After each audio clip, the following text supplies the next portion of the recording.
Salut à tous, salut à toutes, j'espère que vous allez bien. Ça fait longtemps qu'on s'est pas vu. Pour ceux qui me connaissent depuis longtemps, vous savez que quand je disparais pendant quelques mois, c'est parce que j'ai pas mal à penser, pas mal de choses à gérer et à faire. J'espère que vous avez passé un bon été, une bonne rentrée. Pour ma part, cette année ça a été la rentrée de ma grande en moyenne section. Et puis là, au moment où je tourne cette vidéo, normalement, ma plus jeune, du coup mon deuxième enfant, a eu 11 mois. Ça veut dire que le mois prochain, ce sera son premier anniversaire. Donc ça doit être un truc que je devrais organiser, tout ça et tout ça. Qu'est-ce que je deviens? En gros, j'ai commencé un nouveau programme pour me déshabituer des choses que je faisais dans ma vie il y a quelques mois. Parce que ça fait 11 mois que j'ai accouché du coup. Donc il est plus que temps que je me reprenne en main et que j'ai commencé à faire du sport. J'ai commencé à surveiller ce que je mangeais, tout ça, parce que malgré tout, j'avais le poids de mes 2 grossesses qui s'étaient accumulées. Et j'étais arrivée à mon poids le plus haut de 83 kg. Et c'est énorme en prenant en compte le fait que je fais 1m57. Donc c'est... Voilà, je suis médicalement obèse, voilà. Et du coup, j'ai commencé ça, fin mai, début juin. Ça va faire 3 mois. Je fais du sport à raison de 5 fois par semaine depuis 1 mois. Parce que, bon, avec la canicule et tout ça, j'avais voulu commencer tout ça, mais c'était compliqué parce que, avec les vagues de chaleur, je pouvais pas m'entraîner. Pour la simple et unique raison que, j'habite dans un endroit où c'est très mal isolé. Donc du coup, en hiver, on sent bien quand il fait froid. Et en été, on sent bien quand il fait chaud.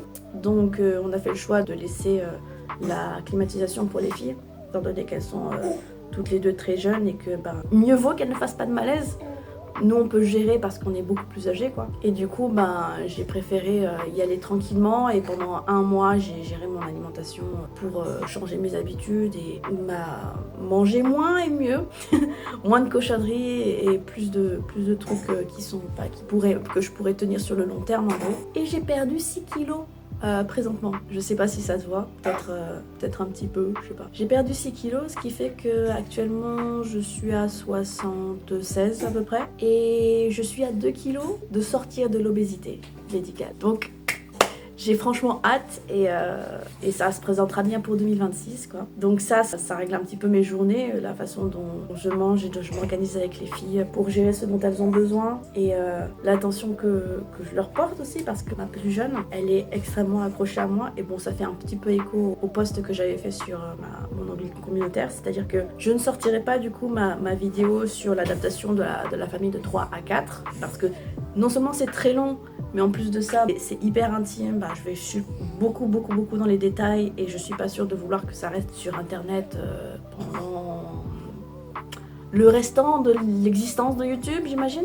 Donc je fais juste un petit résumé là, maintenant qu'on est à l'aube de son premier anniversaire. Au début ça a été très compliqué de passer de 3 à 4. Pas parce qu'on savait pas trop à quoi s'attendre, parce que au niveau de la grossesse, au niveau de l'accouchement, ça va. J'avais déjà subi une césarienne en urgence, donc je savais très bien comment est-ce que je pouvais me soigner, me rétablir de tout ça.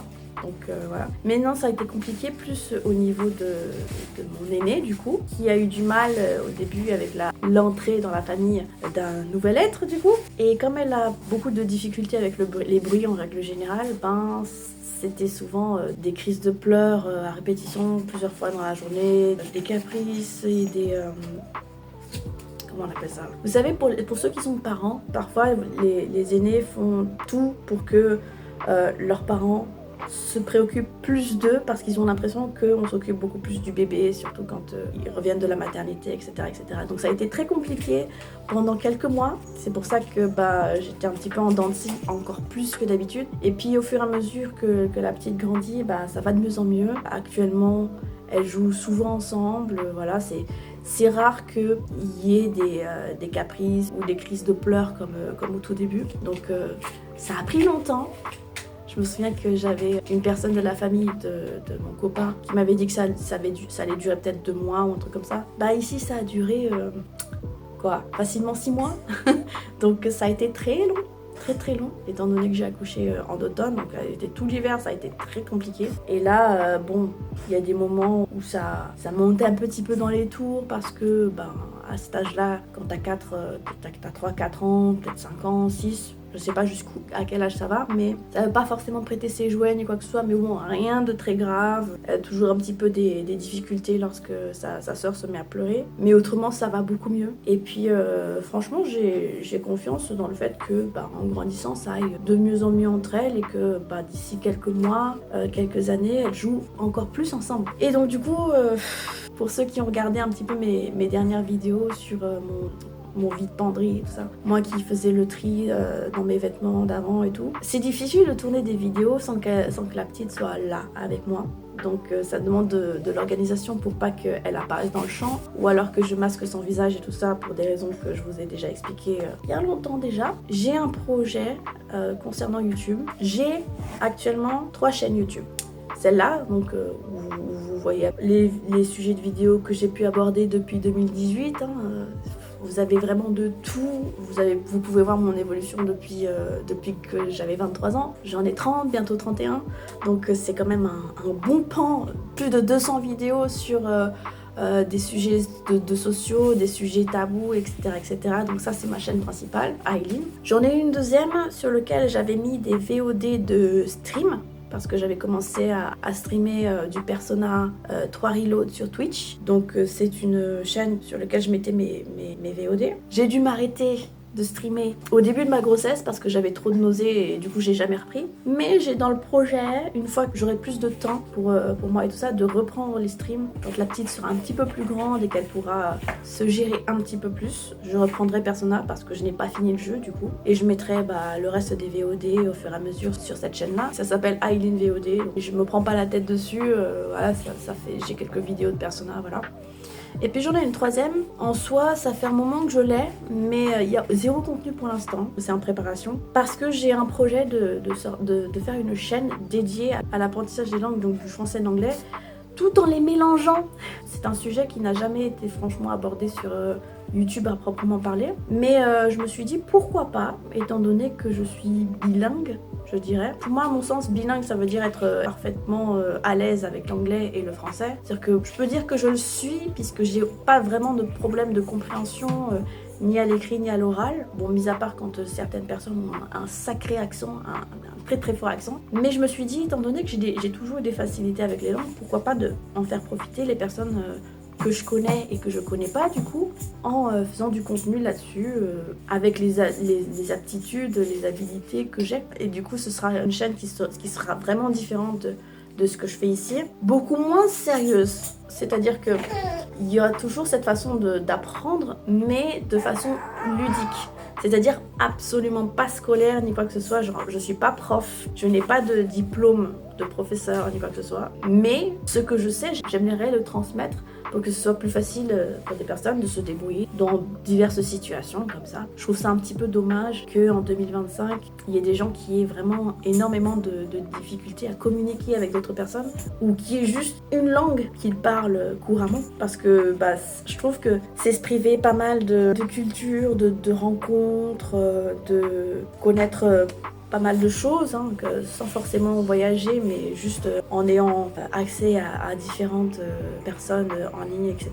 Donc je pense que c'est la bonne année, c'est le bon moment pour moi de faire ça. J'ai pas de date, je vous dirai juste que je commencerai à faire du contenu bien avant 2026. Donc ça, en soi, ça pourrait être ce week-end, ça pourrait être la semaine prochaine, ça pourrait être dans les semaines qui suivent, le mois prochain. Mon focus est surtout là-dessus en ce moment. Donc c'est pas évident, je dois jongler avec beaucoup de choses pour pouvoir avoir suffisamment le temps de faire les choses sans délaisser non seulement ma vie de famille, puis mon bien-être à moi, quoi. Donc si vous voulez me suivre là-dessus, vous pouvez déjà aller sur la chaîne en question. Ça s'appelle Franglish with Lily. Je vous mettrai ça soit là, soit dans la barre de description. Et si ça vous dit d'apprendre un petit peu l'anglais, etc., ça sera du contenu qui sera à la fois en anglais et en français. Souvent mélangé, mais des fois je ferai spécifiquement en français certaines parties, spécifiquement en anglais sur d'autres parties. Ça va dépendre, parce que mon public ne sera pas uniquement francophone cette fois-ci, mais il y aura beaucoup de personnes qui viennent d'un petit peu partout dans le monde et qui chercheront à parler français, j'imagine, ou anglais, ça dépend.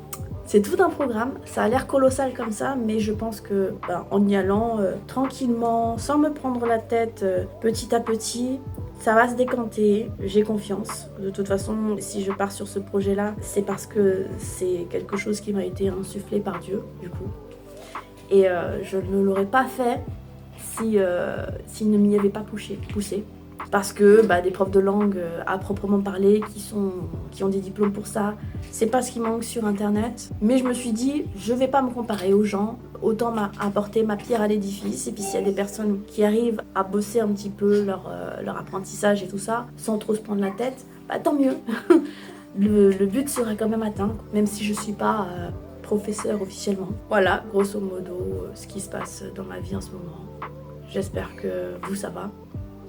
Si vous voulez que je vous montre un petit peu plus ce que je fais au quotidien, je pourrais essayer de faire des trucs plus en mode vlog, comme ce que j'avais fait pour le tri de penderie. Voilà. Je vous dis à plus dans une prochaine vidéo. Salut!